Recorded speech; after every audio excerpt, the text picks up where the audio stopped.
In this video, we're going to make a pyramid that's has a hexagonal base, 3 inches across its flats and 2 inches tall.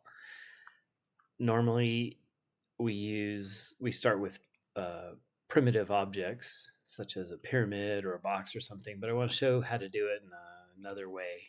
So instead of using one of the primitive commands, I'm going to use a polygon.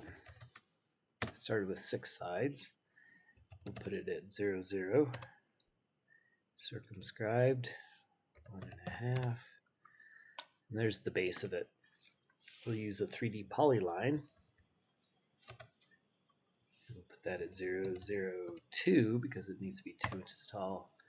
And I'm going to draw one face of this polygon. I'm going to use the region command to convert these to surfaces. I'll use both of those. So now we can see they're surfaces rather than just polylines. Now they're called regions. Okay. In the top view, the easiest to array this piece around, 6 items. Looks good.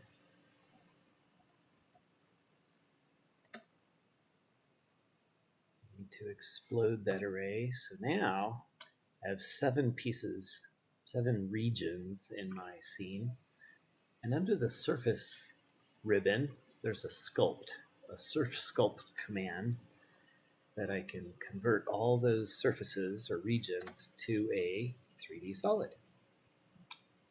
Now, to be fair, could have done this with the pyramid command and just set the number of sides S to 6 and placed it and set the dimensions.